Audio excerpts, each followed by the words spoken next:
నమస్కారం. నేను ఉదయగిరి నియోజకవర్గం కొండాపురం మండల పార్టీ తెలుగుదేశం పార్టీ మండల అధ్యక్షులు. నా పేరు ఓంకారు.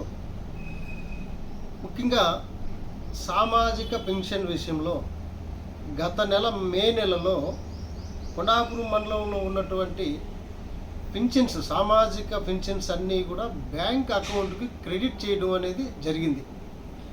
ముఖ్యంగా ఇందులో 7,500 పింఛన్లు దాదాపుగా కొండాపురం మండలంలో ఉంటే 2,000 పైచిలకు పింఛన్స్ బ్యాంక్ అకౌంట్స్ మెయింటెనెన్స్ చేయలేని కారణంగా bank credit చేసేసుకుంది, bank debit చేసేసుకున్నది.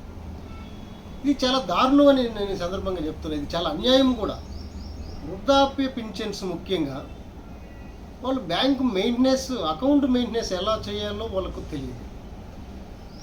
So bank వాళ్ళ అకౌంట్కి పింఛన్ వచ్చిన పింఛన్స్ని బ్యాంక్ ఎలా తీసుకుంటుంది? ఇది చాలా దారుణం అని నేను తెలియజేస్తా ఉన్నా. అలాగే రాబోయే రోజుల్లో జూన్ 1వ తారీఖు పింఛన్స్ అన్నీ కూడా మే నెల అకౌంట్, బ్యాంక్ అకౌంట్తో కలుపుకొని మొత్తము సచివాలయ సిబ్బంది ద్వారాగా 1వ తారీఖు ప్రతి పింఛనుదారునికి వాళ్ళ ఇంటికి తీసుకెళ్ళి ఇవ్వాలని నేను మనస్ఫూర్తిగా కోరుకుంటా ఉన్నా. మే నెలలో సామాన్యంగా వృద్ధాప్య పింఛన్స్ వాళ్ళకు ప్రతి నెల 1వ తారీఖు చేరడం వాళ్ళకి చాలా అవసరాలు ఉంటాయి. అలాంటిది బ్యాంకుకు క్రెడిట్ చేసి బ్యాంకు తీసేసుకోవడం అనేది అది చాలా ఇబ్బందికరమైన విషయం. దీని మీద ఉన్నతాధికారులు, ముఖ్యంగా కొండాపురం మండలం ఎంపీడీఓ గారికి నేను రిక్వెస్ట్ చేస్తూ ఉన్నా.